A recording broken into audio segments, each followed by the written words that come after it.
عقدة من لساني يفقهوا قولي. اللهم رب زدني علما. اللهم رب زدني عملا.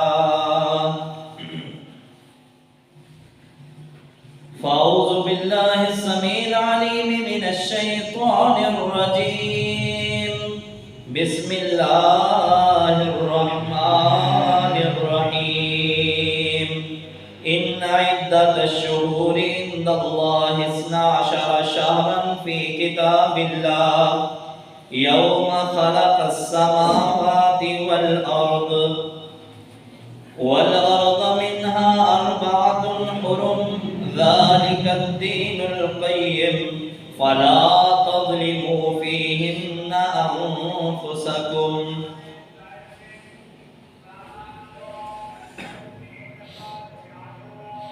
ہر قسم کے حمد و ثنا اللہ وحدہ لا شریک کے لیے. بے شمار و لا تعداد درود و سلام تاجدار مدینہ سرور قلب و سینہ حضرت محمد الرسول اللہ صلی اللہ علیہ وسلم کی ذات اقدس پر بے شمار اللہ کی رحمتیں ہوں. صحابہ رضوان اللہ علیہم اجمعین، تابعین، تبع تابعین، محدثین اور بزرگان دین پر. واجب الاحترام بزرگوں، دوستوں اور شرم و حیا سے لبریز میری معزز ماؤں بہنوں، جیسا کہ اللہ رب العالمین نے تمام مساجد میں سے سب سے افضل جو مسجد بنائی ہے نا، وہ مسجد حرام بنائی ہے. کتابوں میں جیسے اللہ نے قرآن کو درجہ عطا فرمایا اور انسانوں میں اللہ نے انبیاء علیہم السلام کو سب سے زیادہ مبارک اور شان والے رجل بنایا، تمام انبیاء میں سے محمد الرسول اللہ صلی اللہ علیہ وسلم کو شان اور مقام عطا فرمایا. اسی طرح اللہ نے مہینوں میں سے بھی 4 مہینوں کو حرمت والے بنایا ہے، اور یہ اسی دن سے حرمت والے ہیں. اللہ فرماتے ہیں یوم خلق السماوات والارض منها 4 حرم. جس دن نے میں نے زمین کے نظام کو قائم کیا، جس دن آسمان کو میں نے بنایا ہے نا، اس دن سے ہی میں نے یہ 4 مہینوں کو حرمت والے بنا دیا ہے. نبی علیہ السلام نے فرمایا وہ 4 مہینے جو حرمت والے ہیں نا، 3 تو پے در پے آتے ہیں. ان میں ذوالقعدہ ہے، ذوالحجہ ہے، محرم ہے، اور ایک یہ مہینہ ہے رجب کا. یہ اللہ نے حرمت والے بنائے ہیں. تو ان کے اندر بعض لوگ ایسے گناہ کرتے ہیں، حالانکہ یہ حرمت والے ہیں، ان کا احترام زیادہ ہے عام مہینوں سے. بلکہ اللہ رب العالمین قرآن کی اسی آیت میں آگے فرماتے ہیں فَلَا تَظْلِمُوا فِيهِنَّ أَنفُسَكُمْ. اے لوگو، ان مہینوں کے اندر اپنے نفسوں پر ظلم نہ کرنا. اچھا، امام جو ہے ابن عادل علیہ الرحمہ، وہ فرماتے ہیں تفسیر جلالین کے اندر ان کا یہ قول موجود ہے. وہ فرماتے ہیں یہاں ظلم سے مراد گناہ ہے. اللہ بتانا یہ چاہ رہے ہیں کہ اگر ان مہینوں میں گناہ ہوا تو گناہ اور کئی گناہ ہم بڑھا دیں گے. یعنی اگر برائی کوئی بھی انسان کرتا ہے، اس برائی کا جو گناہ ہے عام حالات میں بھی ہے، لیکن ان حرمت والے مہینوں میں اللہ گناہ کو بڑھا دیتے ہیں. تو آج ہم نے اتنے دن اس رجب کے گزار لیے ہیں، پیارے بھائیوں، ہم نے کبھی سوچا ہے کہ اس کی حرمت کا ہم نے کتنا خیال کیا؟ میری مائیں بہنیں سن رہی ہیں، یا جیسے روٹین وائز پہلے گناہ ہوتے تھے ویسے ہی چغلی بھی ہو رہی ہے، غیبت بھی ہو رہی ہے، جھوٹ بھی بولا جا رہا ہے، ویسے ہی حلال و حرام کی تمیز بھی نہیں ہو پا رہی. جیسا کہ پہلے عام روٹین میں ہم اپنی زندگی گزار رہے تھے، کہیں ویسے تو نہیں چلتی جا رہی. تو فلا تظلموا فیہن انفسکم میں سے اللہ نے یہ پیغام بھی ہمیں دیا ہے کہ لوگوں گناہ سے بچ کر رہنا ان مہینوں میں۔ اچھا، پھر نبی کریم صلی اللہ علیہ وسلم کی اگر سیرت کو دیکھا جائے نا، یہ رجب آیا، شعبان آیا، رمضان آیا یا دیگر مہینے آئے، نبی کریم صلی اللہ علیہ وسلم نے کچھ مہینوں کے اندر 1 2 3 دن کے روزے بتلائے ہیں، جیسا کہ ہر مہینے میں پیر اور جمعرات کا روزہ نبی علیہ السلام رکھا کرتے تھے۔ ایک صحابی نے کہا اللہ کے رسول صلی اللہ علیہ وسلم میں بڑی طاقت رکھتا ہوں، میں کیسے روزہ رکھوں؟ نبی علیہ السلام نے فرمایا اے صحابی تم مہینے میں نا 3 روزے رکھ لیا کر۔ اس نے کہا اللہ کے رسول روزے کم ہیں، طاقت میری زیادی ہے، انہیں بڑھا دے۔ فرمایا پھر ایسے کیا کر، ہر پیر اور جمعرات کا روزہ رکھا کر، یعنی یہ مہینے میں 8 روزے بن جائیں گے۔ کہنے لگا اللہ کے رسول مجھ میں طاقت اور بھی زیادہ ہے۔ تو نبی علیہ السلام نے فرمایا پھر تو ایسے کیا کر کہ داؤد علیہ السلام جیسے روزہ رکھتے تھے نا ویسے رکھا کر، 1 دن روزہ رکھتے تھے، 1 دن افطار کرتے تھے، یعنی 1 دن روزہ 1 دن افطار۔ تو وہ صحابی نا کثرت سے روزے رکھتے تھے۔ آخری جب عمر آئی نا، بڑھاپا آیا، سیدنا عبداللہ بن عمر بن عاص رضی اللہ تعالیٰ تو آنکھوں سے نابینا ہو گئے اور بھوک برداشت نہیں ہوتی تھی، کمزوری آ گئی۔ پھر فرماتے تھے کاش میں نے جوانی میں جب مجھ میں بہت زیادہ طاقت تھی اگر رسول اللہ کی نصیحت پر عمل کیا ہوتا کہ مہینے کے 3 روزے رکھتا، اللہ نے پورے مہینے کا اجر عطا فرما دیا کرنا تھا، تو آج میری یہ نوبت نہ ہوتی۔ تو پیارے بھائیوں، شریعت کے اوپر عمل کرنا یہ ہمارے اوپر اللہ نے لازم کر دیا ہے۔ اب رجب کے مہینوں کی بعض لوگ نا اپنی طرف سے ہی قصے کہانیاں یا صوفیوں کی گڑھنتل ایسی بیان کرتے ہیں جو نہ اللہ نے بیان فرمائی ہے نہ رسول اللہ صلی اللہ علیہ وسلم نے بیان فرمایا ان کا کوئی اجر۔ لیکن مثال کے طور پر جی 1 رجب کو جو بندہ روزہ رکھے گا 1 رجب کا، اللہ اسے 1000 مہینوں کے برابر عبادت کا اجر عطا فرمائیں گے۔ کئی رمضان جو ہے اس کی عبادت میں لکھے جائیں گے۔ اور ایک میں روایت یہ بھی پڑھ رہا تھا، ایک صوفی اپنی کتاب میں لکھتا ہے جو بندہ 1 رجب کا روزہ رکھتا ہے نا، اس کا جو روزہ وہ 1 دن کا وہ پورے رمضان کے مہینوں کے روزے رکھنے سے افضل ہے۔ انا للہ و انا الیہ راجعون۔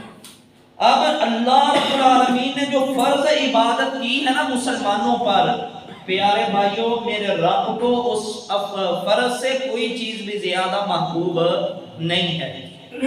جو فرض ہے وہ تو پھر فرض ہے، اور آقا علیہ السلام نے فرمایا اللہ کو تمہاری عبادتوں میں سے سب سے زیادہ محبوب تمہارے فرائض ہیں جو اللہ نے فرض کیے ہیں تم پر۔ ہاں کوئی نفلی اگر روزے رکھنا چاہتا ہے، نفلی عبادت کرنا چاہتا ہے، نوافل پڑھنا چاہتا ہے، یہ نوافل کا جو اجر ہے، نفلی روزوں کا اجر، یہ بندے کو اللہ کے قریب کر دیتے ہیں۔ رمضان کے روزے تو ایسے ہیں، اللہ ہم سب کی قسمت میں بھی رمضان کر دے۔ پیارے بھائیوں رمضان کے روزے تو اتنے عظیم ہیں، ایک جس کا روزہ رہ جائے نا، جان بوجھ کر 1 دن کا روزہ چھوڑ دے، یقین مانیے وہ ساری زندگی بھی روزے رکھتا رہے نا، وہ 1 دن کا جو اس نے جان بوجھ کر رمضان کا روزہ چھوڑا ہے اس کے اجر کو نہیں پا سکتا۔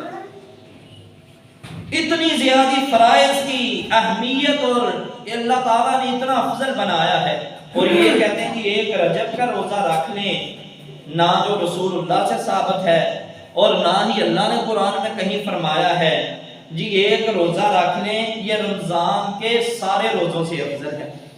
یہ تو عقل بھی نہیں نہ مانتی کہ ایک اللہ نے فرض کیا ہے، ہمیں حکم دیا کہ یہ روزہ رکھنا ہے۔ جتنے بھی ہم عام نفلی روزے رکھتے ہیں نا، یہ فرضی روزوں کو نہیں پہنچتے، ان کی جو ثواب ہے، جو ان کا اجر ہے۔ تو بعض جب رجب آتا ہے نا، بعض بھائی کچھ خرافات میں پڑ جاتے ہیں، کچھ گناہوں کے اندر لگ جاتے ہیں۔ آج میں نے گناہوں کی نشاندہی کرنی ہے کہ ثواب لیتے لیتے کہیں ہم گناہ کی دلدل میں تو نہیں پھنس جاتے۔ ثواب کی نیت سے کیا ہوا کام کہیں ایسا نہ ہو کہ ہم بڑے مان میں رہیں، ہم بھولے رہیں کہ ہم نے تو بھئی رجب کی اتنی راتیں جاگی ہیں، ہم نے تو یہ کام کیے ہیں، لیکن وہ سارا کچا چٹھا قیامت والے دن ہمارے منہ پر مار دیا جائے، کیوں اس عبادت پر رسول اللہ کی مہر نہیں ہے۔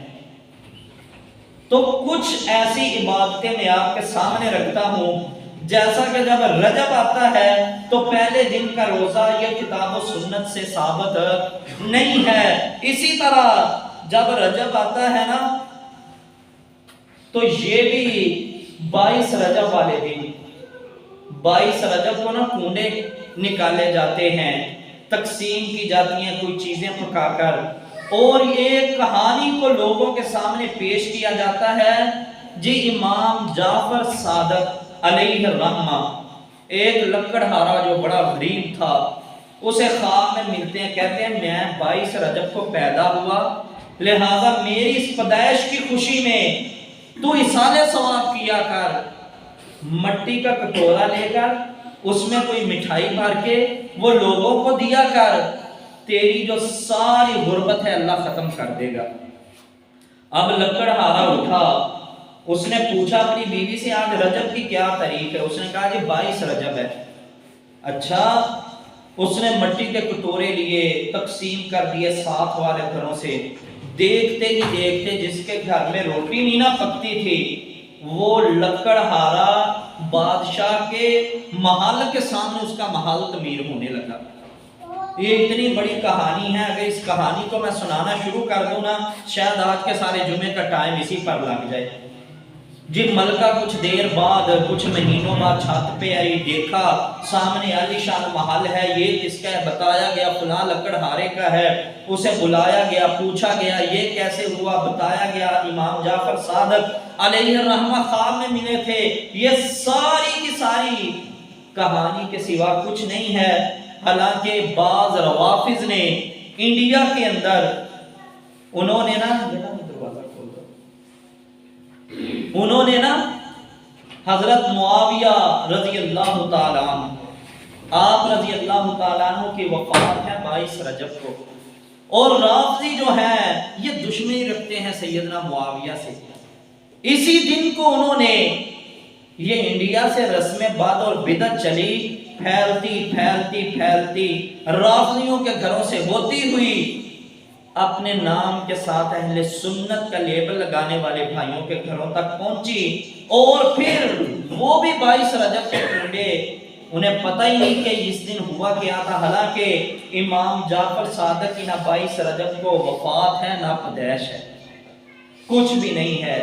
ہاں اگر آپ اسلامی تاریخ کو پڑھتے ہیں نا یا جانتے ہیں تو نبی علیہ السلام کے سالے، خال المؤمنین، مسلمانوں کے ماموں، کاتب وحی، نبی علیہ السلام کی زبان اقدس سے جنت کے بشارت پانے والے عظیم صحابی، امیر المومنین جناب سیدنا معاویہ رضی اللہ تعالیٰ عنہ کی وفات ہوتی ہے 22 رجب کو، اور اس دن کا یہ جشن مناتے ہیں نام نہاد مسلمان، کئی بیچارے بھولے بھالے وہ ساتھ مل جاتے ہیں، اور پھر وہ بھی ویسے ہی زور و شور سے کنڈے کر رہے ہوتے ہیں، کنڈے بانٹ رہے ہوتے ہیں، کنڈے نکال رہے ہوتے ہیں جیسے کہ رافضی کرتے ہیں۔ تو پیارے بھائیوں، پہلے نمبر پر یہ بات ذہن میں رہے کہ نبی علیہ السلام نے فرمایا کل بدعۃ ضلالہ وکل ضلالۃ هو فی النار، لوگوں ہر بدعت جو ہے وہ گمراہی ہے، ہر گمراہی تمہیں آگ کے ایندھن میں لے جائے گی، ان گمراہیوں سے بچتے رہنا۔ پیارے بھائیوں، اگر مان لیا جائے کہ امام جعفر صادق علیہ الرحمہ کی پیدائش ہوئی، وہ خواب میں آ کر ملے، ایسے لکڑہارے نے کیا، اب لکڑہارے نے تو بے وقوفی کر لی ہے، اب سارے مسلمانوں کو تو نہیں نہ کرنی چاہیے، اچھا مجھے یہ بتائیں کہ نبی علیہ السلام کا پیدائش کا دن جو ہے وہ افضل و اعلیٰ ہے یا امام جعفر صادق علیہ الرحمہ کا؟ نبی علیہ السلام کا اعلیٰ ہے نا۔ حضرت ابو بکر صدیق رضی اللہ تعالیٰ عنہ، عمر فاروق، عثمان، سیدنا حیدر کرار رضوان اللہ علیہم اجمعین، پھر ہر صحابی جو ہے یہ اللہ کی قسم بڑے عظیم ہیں، کیونکہ جنہیں نبی علیہ السلام کی صحبت حاصل ہوئی، نبی کے چہرے کا جس نے ایمان کی حالت میں دیدار کر لیا، اللہ نے اس آنکھ پر آنکھ کو حرام کر دیا ہے۔ تو پھر ان کے دن منانے سے غربت نہیں ختم ہوتی، تو امام جعفر صادق علیہ الرحمہ جو کہ تبع تابعین میں سے ہیں، ان کا دن منانے سے غربت کیسے ختم ہوگی؟ تو پیارے بھائیوں آئیے اپنے عقیدے ٹھیک کریں۔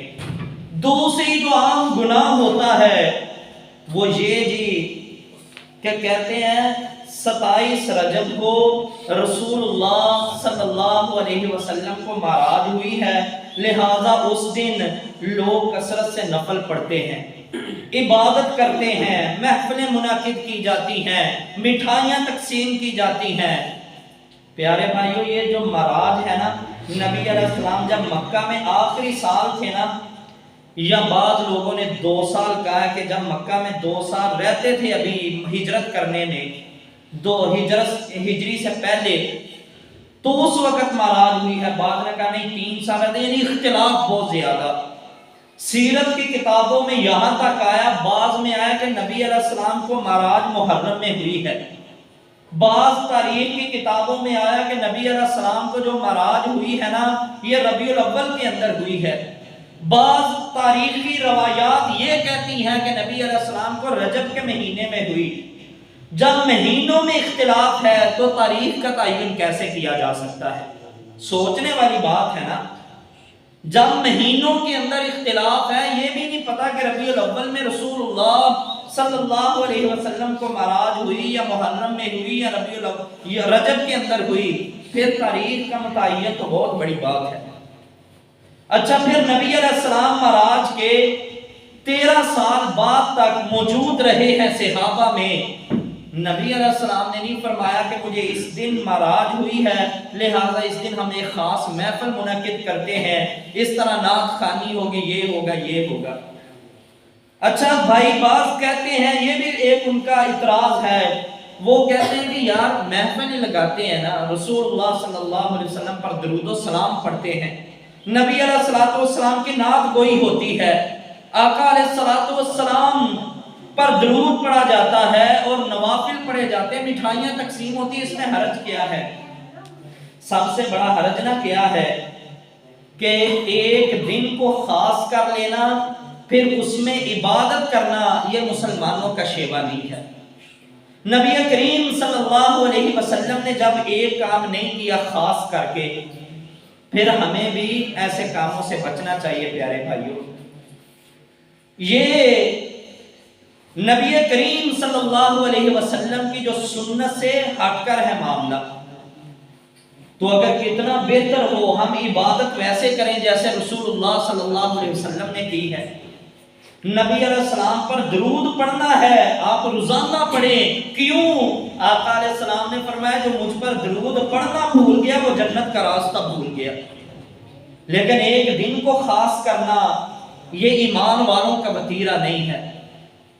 ہاں بعض بھائی جو ہیں وہ کہتے ہیں جی آپ بھی تو دن کو خاص کرتے ہیں، فلاں دن درس قرآن ہوگا یا فلاں دن صحیح بخاری کے اختتام ہوگا، جلسہ ہوگا، یہ پیارے بھائیو ایک ضرورت کے تحت ہے۔ مثال دے رہا ہوں، ادھر ہم درس رکھتے ہیں، مشاورت ہوتی ہے کہ یار لوگوں کو کوئی قرآن و سنت کا پیغام سنایا جائے، مشاورت سے ایک دن طے پاتا ہے کہ اس دن اتوار کا دن ہو گیا، ہفتے کا دن ہو گیا، ہفتے کی رات کا، کہ اس دن لوگ نا ذرا فری ہوتے ہیں، لوگوں کو بلایا جائے۔ لیکن ایسے خاص کرنا کہ ہر سال ہی، پھر یہ بھی ہے کہ وہ کوئی جلسے میں آئے یا نہ آئے، نہ اس پر بدعتی کا فتویٰ لگتا ہے، نہ اس پر یہ فتویٰ لگتا ہے کہ یہ ایک بہت بڑی سنت سے محروم رہ گیا، ایسی کوئی بات نہیں۔ لیکن پیارے بھائیوں ایسے کاموں کا ظہور کرنا، جیسے مثال دے رہا ہوں 27 رجب کا میں بتا رہا ہوں کہ کتنے ہی ہمارے مسلمان بھائی، وہ 27 رجب کو کہتے ہیں رسول اللہ صلی اللہ علیہ وسلم کو معراج ہوئی، جبکہ میں اس سے پہلے 3 روایات پڑھ چکا کہ اس میں بھی اختلاف ہے مہینے کا، تاریخ کا تعین تو بڑے دور کی بات ہے۔ پھر 27 رجب کی رات کو عبادت ہوتی ہے، نفل و نوافل ہوتے ہیں جو نہ رسول اللہ صلی اللہ علیہ وسلم نے پڑھے ہیں، نہ حکم دیا ہے، نہ صحابہ نے اس طرح عبادت کی ہے، نہ صحابہ کے کسی صحابی کے عمل سے یہ ثابت ہوتا ہے کہ انہوں نے کوئی مٹھائیاں تقسیم کی ہوں، ایسی کوئی بات نہیں ہے۔ تو فرمایا نبی علیہ الصلوۃ والسلام نے کہ ہر وہ امر، ہر وہ معاملہ جس پر میں محمد صلی اللہ علیہ وسلم کی مہر نہیں ہے، فرمایا وہی بدعت ہے، وَكُلُّ بِدْعَةٍ ضَلَالَةٍ، اور ہر جو بدعت ہے وہ گمراہی ہے، اور ہر گمراہی جو ہے وہ بندے کو آگ میں لے جاتی ہے۔ اللہ ہم سب کو محفوظ فرما لے۔ اسی طرح پیارے بھائیوں رجب کا مہینہ آتا ہے نا تو ام داؤد 15 رجب کو یہ نماز پڑھی جاتی ہے۔ ام داؤد نام کی ایک نماز ہے جس کو پڑھا جاتا ہے، اس کا وجود بھی نہ قرآن سے ملتا ہے نہ نبی علیہ السلام کی سنت سے ملتا ہے۔ اسی طرح ایک یہ بھی یعنی کہ بدعت ہی کہیں گے کہ صلاۃ الرغائب کے نام سے ایک نماز ہے، اس کی 3 سندیں ہیں، تاریخ ابن عساکر کے اندر ہے۔ اسی طرح ایک اس کی سند جو ہے وہ تاریخ دمشق کے اندر ہے۔ اسی طرح ایک اسے روایت کرنے والے ہیں امام ابن جوزی علیہ الرحمہ، اور امام ابن جوزی علیہ الرحمہ نا اس روایت کو صلاۃ الرغائب کی جو نماز ہے اسے الموضوعات کے اندر لے کر آتے ہیں۔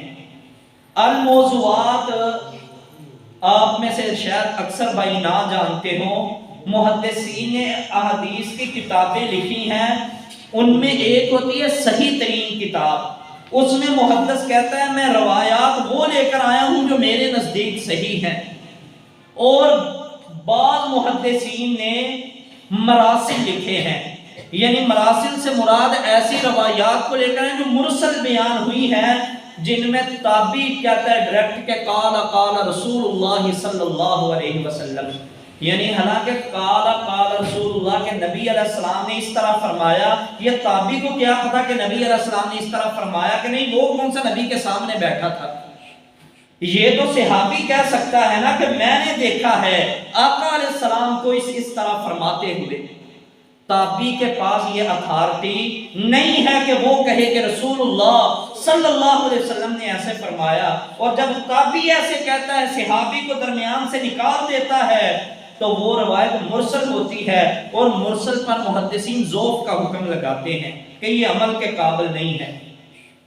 اسی طرح ایک ہوتی ہے ضعیف، اور ضعیف سے بھی ایک اوپر درجہ ہوتا ہے موضوع کا۔ موضوع کہتے ہیں من گھڑت روایت کو، بعض چلتے پھرتے لوگوں نے اپنی طرف سے روایات گھڑی، انہیں مسلمانوں میں پھیلانے کی کوشش کی تاکہ مسلمان ایسی روایات پر عمل کر کے یہ اپنے عقائد سے پھر جائیں۔ اللہ رب العالمین نے کئی جگہ پر قرآن میں فرمایا یہود و نصارہ پر میں نے لعنت اس لیے بھی کی ہے، یہ گمراہیوں کی دلدل میں اس لیے بھی پھنسے ہیں، یہ کفر کے اندر اس لیے بھی چلے گئے ہیں کہ یہ اپنے ہاتھوں سے لکھتے تھے اور پھر وہ عوام تک پہنچاتے تھے۔ کس لیے؟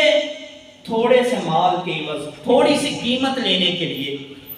اور اسی طرح کئی خارجی لوگ آئے، کئی معتزلہ آئے، کئی جہمیہ آئے، کئی قدریہ آئے، کئی مسلمانوں کے اندر یہودیوں کا لبادہ یعنی کہ مسلمانوں کا لبادہ اوڑھ کر یہودی آئے، جیسا کہ عبداللہ بن سبا یہودی تھا، اور اس کے پھر پیروکار، انہوں نے اپنی مرضی کی ایسی مسلمانوں میں خرافات والی روایات گھڑی جو کہ مسلمانوں کے اندر مشہور کر دی گئیں کہ مسلمان ان پر عمل کریں اور اپنے سیدھے دین سے ہٹ کر ان خرافات میں کھو جائیں۔ پیارے بھائیوں پھر اللہ نے محدثین کی جماعت کو پیدا کیا جنہوں نے ایک ایک روایت کی چھان پھٹک کر کے ہم تک پہنچایا، حکم لگایا کہ لوگوں یہ روایت جو ہے یہ رسول اللہ صلی اللہ علیہ وسلم تک جاتی ہے، اس کی سند یہ ہے، اس کی سند یہ ہے، اس کی سند یہ ہے، اس سند کے اندر فلاں بندہ ہے وہ مجہول ہے، فلاں بندہ آیا ہے وہ صحیح الحفظ تھا، اس کا حافظہ کمزور ہو گیا تھا، فلاں بندہ ہے وہ جھوٹ بولتا تھا، ایسے لوگوں کی روایت کو نہیں لیا جائے گا۔ ہاں یہ سند جو ہے یہ قوی لوگوں کی ہے، اس پر عمل کرو، اس کو مانو، یہ والی روایت صحیح ہے، یہ والی سند من گھڑت ہے، موضوع ہے، شاذ ہے، یہ مختلف آگے مراحل ہیں۔ تو پیارے بھائی صلاۃ الرغائب یہ بھی دین کے اندر ایک بدعت کو نکالا گیا ہے کہ 12 رکعت پڑھنی ہے، ان کے اندر یہ پڑھنی کب ہے؟ غالباً کے دوسری جمعرات یا پہلا جو جمعہ آئے گا نا، رجب کا پہلا جمعہ، اس کی رات کو پڑھنی ہے۔ تو پتہ نہیں وہ کتنے ہزار نوافلوں کا اجر ہے، اور پتہ نہیں یہ کیا کیا یعنی کہ گھڑنتر گھڑ کے یہ مسلمانوں کے اندر پھیلانے کی کوشش کی گئی ہے۔ امام ابن جوزی علیہ الرحمہ نے، اسی طرح امام ابن حجر اسقلانی علیہ الرحمہ نے، اسی طرح امام ابن تیمیہ علیہ الرحمہ، امام ابن قیم علیہ الرحمہ، اسی طرح دیگر اور علماء کرام ہیں جنہوں نے اس بات پر اتفاق کیا ہے کہ رجب کی صحیح جو اللہ رب العالمین اور رسول اللہ صلی اللہ علیہ وسلم نے فضیلت بیان فرمائی ہے نا، وہ یہی ہے کہ یہ حرمت والا مہینہ ہے۔ جب اللہ رب العالمین اس کی یہ فضیلت بیان فرما رہے ہیں، یہ حرمت والا ہے، اور فضیلت نہ ہمیں بتائی گئی ہے، نہ ہی اور کوئی صحیح سند کے ساتھ آئی ہے۔ لوگوں نے اس کے اندر یہ پہلی جمعرات کو اتنی رکعت پڑھیں، دوسری جمعرات کی رات کو یعنی جمعے کی رات آگے آئے گی، جمعرات کا دن جمعے کی رات اتنی رکعت پڑھیں، تیسرے کو ایسے، چوتھے کو ایسے، وہ بندہ کبھی غریب نہیں ہوگا، کبھی فاقہ نہیں آئے گا، رزق کی فراوانی نہیں آئے گی۔ یہ ساری کی ساری جو چیزیں ہیں یہ رسول اللہ صلی اللہ علیہ وسلم سے ثابت نہیں ہیں۔ پیارے بھائیوں ذرا آپ انصاف سے کام لیجئے گا، غور کرنا کہ ایک کام رسول اللہ صلی اللہ علیہ وسلم نے ہمیں بتایا ہے کہ لوگوں 5 وقت کی نماز پڑھنی ہے، اور قرآن کا تعلیم حاصل بھی کرو، قرآن کو سیکھو بھی۔ کتنے مسلمان ہیں جو یہ کر رہے ہیں؟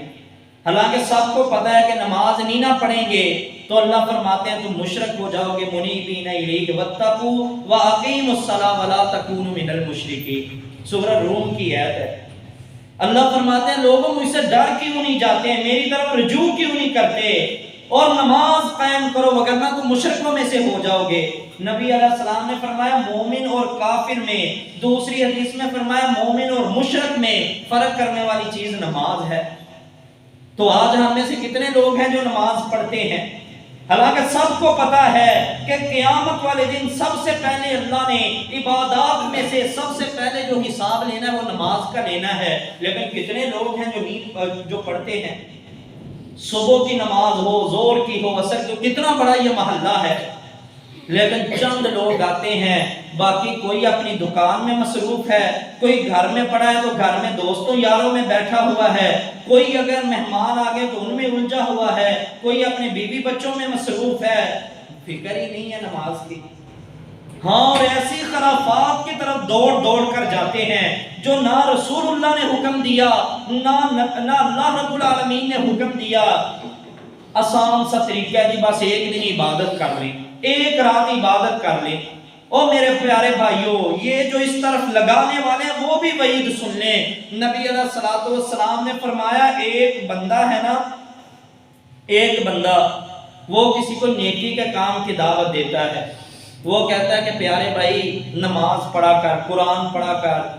وہ جب آتا ہے نا نماز قرآن پڑھتا ہے، اس کی بات مان لیتا ہے، جب تک وہ نماز پڑھتا رہتا ہے، جب تک قرآن پڑھتا رہے گا، ترغیب دینے والے کو بھی اتنا ہی اجر ہے جتنا پڑھنے والے کو ہے۔ ایک بندہ کسی کو کہتا ہے یار یہاں مسجد بن رہی ہے، مسجد پر پیسہ لگا دو، وہ لگا دیتا ہے اس کے کہنے پر۔ اب جب تک مسجد میں اذکار ہوتے رہیں گے، نمازیں ہوتے رہیں گی، تلاوتیں ہوتے رہیں گی، ترغیب دلانے والے کو بھی اتنا اجر ہے جتنا بنانے والے کو ہے۔ اب یہ تو ہے سیدھا راستہ جو اللہ اور اللہ کے رسول نے ہمیں بتایا ہے، اور ایک ہے بدعات کا راستہ۔ ایسی نمازیں، ایسی اذکار، ایسا کسی دن کو مختص کر کے اس کے اوپر ڈٹ جانا، عمل کرنا، یہ نہ رسول اللہ کی تعلیم ہے، نہ ہی صحابہ رضوان اللہ علیہم اجمعین کا عمل ہے۔ تو ایسا عمل کرنا یہ نبی علیہ السلام کی سنت طریقے سے روکنا ہے۔ شاید آپ کو بات سمجھ نہ آ رہی ہو، میں ایک حدیث سنا کر بات آسان کرنا چاہتا ہوں۔ سنن دارمی کی یہ روایت ہے صحیح سند کے ساتھ۔ حضرت عبداللہ بن مسعود کے پاس نا ابو موسیٰ اشعری آئے رضی اللہ تعالیٰ عنہ، آ کر کہنے لگے کہ نبی علیہ السلام کی مسجد میں، مسجد نبوی کے اندر چند لوگ آئے ہیں، ایک ان میں سے کہنے والا کہتا ہے کہ تم 100 بار، ان کے پاس گٹھلیاں ہیں یا چھوٹی چھوٹی کنکریاں ہیں، یہ 100 بار سبحان اللہ پڑھو۔ وہ سبحان اللہ پڑھتے ہیں، پھر وہ کہتے ہیں اب 100 بار اللہ اکبر پڑھو۔ ایک دائرہ اس نے ادھر لگایا 3-4 آدمیوں کا، ایک ادھر لگایا، ایک ادھر، 3-4 حلقوں میں بیٹھے ہوئے ہیں۔ وہ کہنے والا کہتا ہے سبحان اللہ پڑھو، الحمدللہ پڑھو، اللہ اکبر پڑھو، لا الہ الا اللہ پڑھو۔ وہ پڑھتے ہیں تو حضرت عبداللہ بن مسعود نے فرمایا پھر تم نے کیا کیا؟ وہ کہتے ہیں میں آپ کے پاس آ گیا آپ کو بتانے کے لیے۔ فرمایا تو نے انہیں روکا کیوں نہیں؟ آپ آئے۔ فرمایا اللہ کے نبی کی مسجد سے دفع ہو جاؤ۔ ظالموں، ابھی تو رسول اللہ صلی اللہ علیہ وسلم کے کپڑے موجود ہیں، آقا علیہ السلام جن برتنوں میں کھایا کرتے تھے وہ برتن موجود ہیں، نبی کی ازواج اور آقا کے اصحاب موجود ہیں، تم نے ابھی سے دین میں بدعات جاری کر دی۔ کیا فرمایا؟ تم نے ابھی سے دین میں بدعات جاری کر دی۔ حالانکہ سبحان اللہ کہنا بدعت نہیں ہے، الحمدللہ کہنا بدعت نہیں بلکہ اتنی بڑی نیکی ہے۔ نبی علیہ السلام نے فرمایا جو ایک مرتبہ سبحان اللہ کہتا ہے زمین سے آسمان تک کا خلا اللہ نیکیوں سے بھر دیتے ہیں۔ جو ایک مرتبہ الحمدللہ کہتا ہے، صحیح مسلم اور صحیح بخاری کے الفاظ ہیں الحمدللہ تملأ المیزان، جو ایک مرتبہ الحمدللہ کہتا ہے اللہ کا میزان جو ہے وہ نیکیوں سے بھر دیا جاتا ہے۔ اب اللہ کا میزان اتنا بڑا ہے، 7 آسمان اور 7 زمینیں میزان میں رکھی جائیں تو ایک پلڑا بھی نہیں بھرتا، لیکن بندہ الحمدللہ کہتا ہے تو الحمدللہ کہنے کی وجہ سے نیکیوں سے وہ پلڑا بھر جاتا ہے۔ لیکن صحابی یہاں پر کہہ رہے ہیں کہ تم نے سبحان اللہ کہہ کر، الحمدللہ کہہ کر، اللہ اکبر کہہ کر، لا الہ الا اللہ کہہ کر تم نے نبی علیہ السلام کی تعلیم سے انحراف کیا، اس مسجد سے دفع ہو جاؤ، تم نے بدعت کی ہے۔ ثابت یہ ہوا سبحان اللہ، الحمدللہ، اللہ اکبر، لا الہ الا اللہ کہنا بڑی عظیم ہے کہ یہ بدعت نہیں ہے۔ بدعت کیا ہے؟ ایک جگہ پر جمع ہو کر، ایک جگہ پر، بات توجہ سے سننا، ایک جگہ پر جمع ہو کر کینکریاں یا کوئی چیز آگے رکھ کر انہیں شمار کرنا، یہ بدعت ہے۔ نبی علیہ السلام کے صحابہ بھی اذکار کیا کرتے، بلکہ نبی علیہ السلام نے فرمایا لوگوں ذکر کیا کرو، اور فرمایا پوری کائنات جن پر بھی سورج طلوع ہوتا ہے مجھے ہر چیز سے زیادہ محبوب یہ 4 کلمے ہیں، سبحان اللہ، الحمدللہ، اللہ اکبر، لا الہ الا اللہ۔ اس کا مطلب ہے یہ صحیح حدیث ہے، جو بھائی دیکھنا چاہے میں گنہگار حاضر، دکھاؤں گا بھی، اور جس کو کسی بات کی سمجھ نہ آئے میں اکثر جمعوں پہ کہتا ہوں مجھ سے پوچھا کرے، میرے پاس بیٹھا کرے، مجھ سے کہا کرے کہ قاری صاحب ہم نے تو آج تک یہ سنا ہے، آپ نے یہ بیان کیا ہے۔